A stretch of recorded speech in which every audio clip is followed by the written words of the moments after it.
power of Mrs. Fields, because after she won her second dessert race this year, Jesper Bratt and Shimon Nemitz scored back-to-back goals to give the Devils a 3-2 lead late in the third period, and the Devils are now on a 3-game winning streak. What is going on? We have a lot to break down in today's episode of Locked On Devils. Buckle up, everybody. You're Locked On Devils, your daily podcast on the New Jersey Devils, part of the Locked On Podcast Network, your team every day. Hi, this is Bryce Salvador, and you're Locked On Devils with Trey Matthews. Elliott scores! Oh, Stevens stepped up, nailed it. Brodor's got the puck. What a shot. The Devils win the Stanley Cup. Alrighty now, what is up, New Jersey? Welcome back to the Locked On Devils podcast here at the Locked On Network. I'm your host, Kyle Chalky Play Announcer, Devils Wire Pucks and Pitchforks, and also part-time Credential Media member, Trey Matthews. The New Jersey Devils, they're on a bit of a roll. They've won 3 straight games. In their latest matchup, they beat the Edmonton Oilers by a score of 3-2, and they picked the right time to string together a few wins because, as we all know, the playoff picture is getting a little tight, and I'm sure the Devils want to be one of the top 3 teams in the Metro. In the first segment, I will share my main takeaways from this victory for the Devils. Then in the second segment, we will hear from head coach Sheldon Keefe, and I will also list some players that caught my eye, including naming my personal 3 stars of the game. And then in the third and final segment, like I do with every post-game recap episode, I will compare the stats and give the Devils a letter grade. Now, before I get into my main takeaways, I want to start this episode on a bit of a somber note.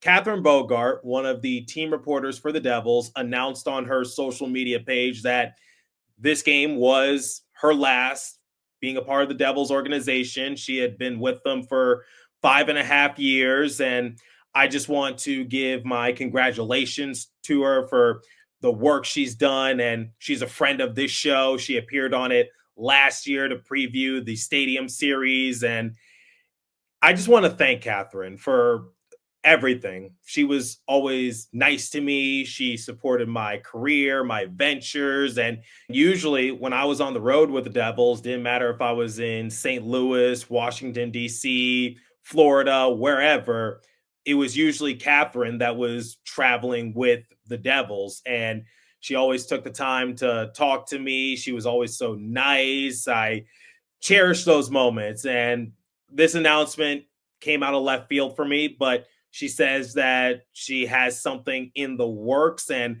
I can't wait to see where her next opportunity lands her. So once again, congratulations to Katherine Bogart for 5.5 great years with the Devils, and I wish you the best in your future endeavors. All right. The Devils beat the Oilers 3-2, like I just said. And I think one of the biggest storylines for this game was Mrs. Fields, because she got her second win in the dessert race. If you don't know what I'm talking about, please educate yourself just a little bit more, because this has been the talk of the town. For any of you New York Mets fans, this is sort of like the Grimace, if you would, like some sort of mascot for a food chain turns the season around. And for the Mets, it was Grimace when he threw out the ceremonial first pitch. And then for the Devils, it's Mrs. Fields finally getting a couple wins in the dessert race. This story was so big that ESPN was talking about it during the telecast. So Bob and AJ, they were giving their congratulatory remarks to Mrs. Fields. They were talking about the circumstances. Sheldon Keefe said that Mrs. Fields fueled the Devils. Jesper Bratt said that the crowd was electrifying and that the Devils fed off that energy. So this has to be the greatest marketing tactic that I've seen in a good while. It is completely and utterly ridiculous. But for some reason, I enjoy it. It's just comical to see everyone on social media rooting for this fictional mascot character for a dessert race that takes place during a media timeout. ESPN showed the race during the telecast. I don't know what else to say, but the Mrs. Fields effect is real. And that's not my words. That's Bob and AJ, what they were talking about during the broadcast. So credit to Mrs. Fields for energizing the Devils. But on a more serious note, this was an important win for the Devils because now they've created some separation between themselves and the Rangers and Blue Jackets. Let's take a look at the standings, shall we? Top three teams in the Metro: Capitals, Hurricanes, Devils. Capitals have 94 points, Hurricanes have 82, Devils have 78. Looking at the wild card, Senators, where did they come from? They now have 75 points and they're currently on a 5-game winning streak. The Blue Jackets dropped their more recent matchup to the Vegas Golden Knights. They got shut out 4-0, so they sit at 70 points, second in the wild card standings, and right below them are the Rangers. They also have 70 points, and the Rangers beat the Wild in overtime in their latest matchup, 3-2. And then right below the Rangers are the Canadiens, Red Wings, Bruins. I don't think that was on anyone's bingo card because people have been talking nonstop about how bad the season has been for the Bruins, especially with them trading away Brad Marchand. But digressing a little bit, the playoff picture is getting tight, and I don't think the Devils want to be battling for a wild card spot.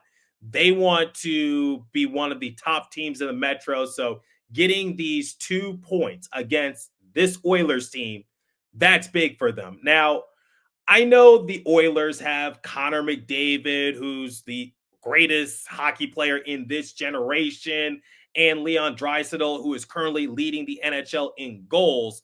But ever since the Four Nations break, the Oilers have been slumping a little bit, and they're kind of out of their mojo. So I was hoping that the Devils could take advantage of it. This was not a trap game, but this was still a good test for the Devils because they were trying to avoid being that team that snaps the Oilers out of their funk. And they matched the energy and the intensity of the Oilers. Like, it was a big time battle from start to finish. And at one point, we were getting a good goalie matchup between Stuart Skinner and Jake Allen. And Bill Spaulding even said it on social media at the conclusion of the second period, which is the Devils are doing whatever they can do to try to walk away with at least a point. It was that tight knit. At one point in the third period, the Devils were down 2-1. This is a team that hasn't amounted many comebacks in the third period. I think prior to this game, they had only had 2 games in which they trailed in the third period, but amounted a comeback to win. I know that's a little sad and a little concerning heading into the playoffs, but just focusing on this particular matchup, the Devils really kept their act together and they did not back down. And like I said, it seemed like the Devils matched the Oilers' pace and intensity right down to the wire. And you had some unexpected players step up, including Shimo Nemitz, who we will talk more about in the second segment. If I had an axe to grind in this game, it would be the Devils' power play. It was not up to par. There were too many times in which the Oilers could have netted themselves a shorthanded goal. That's the only time in which I was a little concerned. But I must say, I was very impressed with the Devils throughout the course of this game. All right. We're going to hear from Sheldon Keefe and also list some players that caught my eye momentarily. But before we continue, let me tell you guys about Trade Coffee. If you're like me, your mornings have to start with a good cup of coffee, but I got tired of settling for grocery store brands that just weren't cutting it. That's why I turned to Trade. And let me tell you, this coffee is next level. Trade is the #1 specialty coffee marketplace in the U.S., bringing you fresh coffee from over 50 of the country's top roasters. Their experts have taste tested thousands of coffees, curating over 450 amazing roasts. Whether you're new to coffee or know exactly what you like, they'll handpick the perfect match for you. As you guys know, I'm constantly on the road, I'm constantly traveling, so I need some coffee by my side just to give me a bit of a pep in my step. Right now, Trade is exclusively offering our listeners 40% off your first order at drinktrade.com/lockedonnhl. That's drinktrade, TRADE.com/lockedonnhl for 40% off your first order. Drinktrade.com/lockedonnhl. Okay, let's listen in to head coach Sheldon Keefe. Here's what he had to say about the team's effort against the Oilers. Take a listen. Sheldon, Edmonton's a team that, has two players who can really create something out of nothing. And I'm wondering what you thought of the way your team sort of handled the ebbs and flows of this game, particularly in that third period. Yeah, I mean, obviously they got two on us. But yeah, when they stack them up and put them together like that, it's real tough. It puts a lot of stress on you. And that's what was going on in the third period. Those guys were overwhelming us. So, yeah, it's not just, it's the two of them, obviously, but, it's the group of five. They bring Wallman over now, and now they get a five-man unit that are all very good. Hyman's as good a net front guy as there is in the league. So, yeah, it's a lot to contend with. They got one on us to get the lead, and obviously love the way that our guys just stuck with it and found a way to get it flipped. What did that pushback look like from your vantage point, from your group? I thought we managed that line a little bit better the rest of the way. But obviously, Bratter stepped up, made some great plays. Changed the line to put him with Nico and Timo. Quite honestly, more so just to sort of combat, Edmonton's top line. But coming out of a TV timeout, I like the matchup that was available to us, so we put him out there. And Bratter did his thing, and then again, like the matchup, what led to the winning goal. So I kind of put it together more so to stop the bleeding that the top line was bringing us from Edmonton, but ended up flipping the game for us. All right, let's name some players that caught my eye. Now, before I name my personal 3 stars of the game, first, a couple of honorable mentions. The first goes to Brett Pesce. He scored the opening goal in the second period to give the Devils a 1-0 lead. And I have to give a big shout out to Pesce because after he scored that goal, everybody is going to get a free chicken sandwich from Chick-fil-A. And I know everyone loves Chick-fil-A. So if you live in the tri-state area, I think if you download the mobile app, you can go into one of the Chick-fil-A stores and redeem that offer. Love that the Devils are doing that. So basically, Brett Pesce in this game and Nico Hischier in the previous game, they're providing lunch for the Devils fan base. Pesce scored the opening goal. He had a multi-point performance. He got the primary assist on Jesper Bratt's goal a little later in the game. So Brett Pesce is my first honorable mention. My second honorable mention goes to Erik Haula, who got the primary assist on Brett Pesce's goal. And Haula now has 3 points in his last 3 games. Remember, Haula has been struggling when it comes to racking up points. It's just been tough to come by. So while I know this is going to be short-lived, I'm glad that he is racking up a few points. And now on to my 3 stars of the game. The third star goes to Jake Allen. He saw 33 shots and he made 31 saves. He was flashing the leather, especially as the game progressed. Jake Allen was rather impressive in this matchup. Here's the thing about Allen.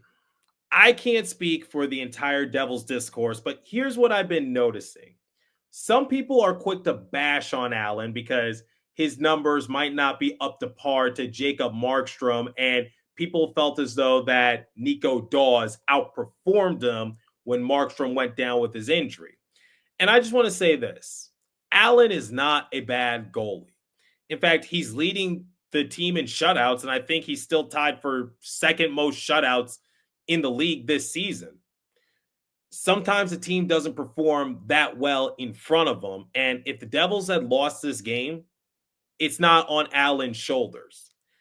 Allen is a very good goalie, and he's been rather solid for the Devils. I think he deserves more appreciation and more respect because just noticing it from my perspective, there are a lot of games in which Jake Allen keeps the Devils in the game.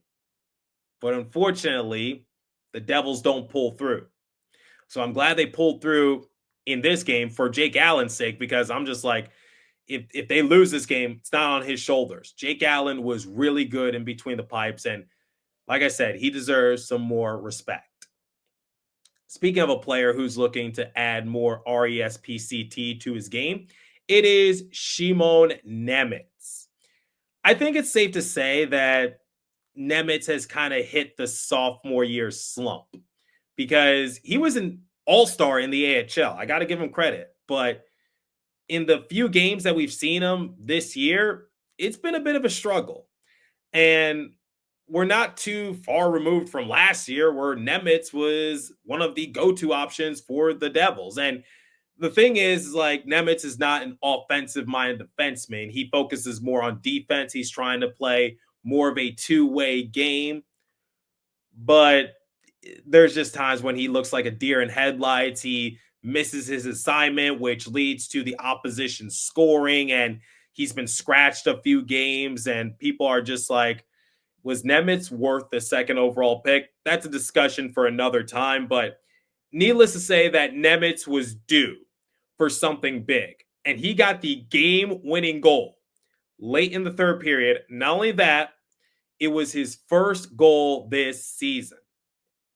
So while I know this particular moment doesn't exonerate all the bad, I got to give props to Nemec because he's going through the motions right now. He's trying to improve his game. We don't know if we might see him next year because remember, the Devils signed Jonathan Kovacevic to a 5-year extension during the trade deadline. So what that tells me is that we might either see Nemec or Casey be dealt out of here for a big name player, but I'll discuss that in a future episode. So Nemec, he's got my RESPCT for this particular game. And I'm glad that he's starting to get it going a little bit, but similar to what my boss, Nick Villano of Pucks and Pitchforks, said on social media, I think Nemec is eyeing the offseason to really hit the reset button so he can take his game to the next level. But game-winning goal, first one of the season. It's a big one. Everyone was going nuts. So I got to give it to Nemec. And now, my first star goes to the best player in the NHL, Jesper Bratt. Here's a fun fact, courtesy of Gianni, New Jersey Devil on X. Jesper Bratt is a demon on Thursdays this season. What does Gianni mean by that? Well, on games that fall on a Monday, Jesper Bratt has 2 goals in 7 games played. Tuesdays, 2 goals in 10 games played. Wednesdays, 0 goals in 6 games played. So if the Devils are playing on a Wednesday, don't bet on Jesper Bratt to score. Thursdays, coming into this game, 9 goals in 11 games played. That has now been bumped up to 10 goals in 12 games played.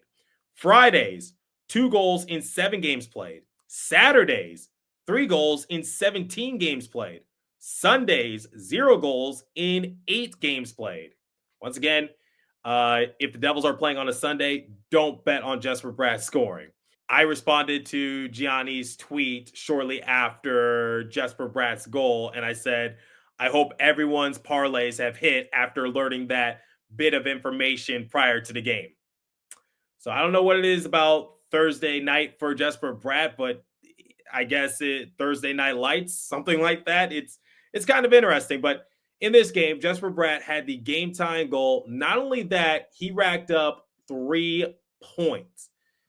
I've been saying ad nauseum that Jesper Bratt needs to be the player that the Devils rely on. And now he has 6 points in his last 2 games. Incredible work from Jesper Bratt. And remember, I said this in a prior episode. The Devils' record for most assists in a single season is 60, which was set by Scott Stevens in 1994. Jesper Bratt now has 57 assists this year, and I think he's well on the pace to break that record that is currently held by Scott Stevens. Jesper Bratt is incredible, and for anyone who's saying that Jesper Bratt should be traded away, well, first, he has a no movement clause, so he'll leave when he wants to leave, but you're an idiot. I don't know what else to tell you. Not calling anyone out in particular, just saying. All right. We're going to compare the stats and give the Devils a letter grade momentarily. But before we continue, speaking of your parlays hitting, let me tell you guys about FanDuel. March Madness is here, baby! And FanDuel is giving you the chance to get in on the action like never before. Right now, new customers can get $200 in bonus bets when your first $5 bet wins. That's 200 extra bucks to use on everything from buzzer beaters to Cinderella stories and even who's cutting down the nets. So head over to FanDuel.com to look at the odds and get in on the college hoops action all tournament long. And now let me tell you guys about Monarch Money. Ever check your bank account and wonder, where did all my money go? Between dining out, online shopping, and entertainment, it's easy to lose track. That's where Monarch Money comes in, your personal CFO, giving you full visibility and control over your finances. Monarch Money isn't just a budgeting app, it's a complete financial command center. You can track all your accounts, investments, and spending in one place. When I started using Monarch, I realized how much I was spending on food delivery. Now I budget smarter and save more. Take control of your finances with Monarch Money. Use code LOCKEDONNHL at monarchmoney.com for 50% off your first year. That's monarchmoney.com, code LOCKEDONNHL for half off your first year. Okay, let's compare the stats, give the Devils a letter grade, and get out of here. Shots on goal differential, 33-22 in favor of the Oilers. That Oilers team is deadly and dangerous. We saw Leon Draisaitl score in this game. Great setup by Connor McDavid shortly after Brett Pesce's goal. And Draisaitl netted his 47th goal of the year. Like I said in the first segment, currently leading the NHL in goals. Bouchard got lucky number 13 to give the Oilers a brief 2-1 lead. Then Jesper Bratt, thanks to the power of Mrs. Fields, tied the game. And even AJ was saying, like, Jesper Bratt, you get a cookie. I tell you, Mrs. Fields, she's taken over. She's become the star for the Devils. I'm sorry, NJ Devil, but you might get replaced as Mrs. Fields might become the new mascot for New Jersey. Power plays, Devils were 0 for 3. Not good on the man advantage tonight. Oilers were 0 for 1. Hits 20-13 in favor of the Oilers. Giveaway 16-14 in favor of the Oilers. Takeaways 4-3. Oilers led once again. Block shots 16-11 in favor of the Oilers. Time spent in the penalty box 6-2. Okay, if I had to give the Devils a letter grade, I'm going to give them an A- because honestly, this was a better performance from what we saw against the Blue Jackets. The reason why I gave the Devils a B+ in that game was because I felt like there were too many times in which the Devils shifted the momentum back to their opposition. But in this matchup, I didn't really get that. Yes, the Oilers did tie it up and took the lead at one point, but the Devils answered back quickly. So Draisaitl, he got the game-tying goal in the second period, but the Devils continued to play strong. And then in the third period, yes, Bouchard was able to give the Oilers a 2-1 lead, but just a couple minutes later, Bratter scored. Then a couple minutes after that, Nemitz, he got the game-winning goal. So any momentum that the Oilers had was short-lived, and I don't think the Devils were really in any danger, at least from my perspective, because the energy, the speed, the intensity seemed to match the Oilers perfectly. So I'll give the Devils an A-. wasn't perfect, but certainly an improvement from the previous game against the Blue Jackets, and every win is so vital down the stretch. So let me know your thoughts. What did you think of this matchup against the Oilers? What are your thoughts on the whole story surrounding Mrs. Fields? I really want to hear your thoughts on the matter. So leave a comment down below if you're watching on YouTube. If you're listening on podcast streaming service, hit me up on my personal X page app at TreyMatt4 or the show's X page app at Locked On Devils. As for today's episode, that's all the time I have for you. Continue to stay safe. Have a wonderful day in New Jersey. Go Devils. I'll catch you guys next episode. Thanks for listening. Once again, I'm off to go get myself some Mrs. Fields cookies. I'll see you guys in the next episode.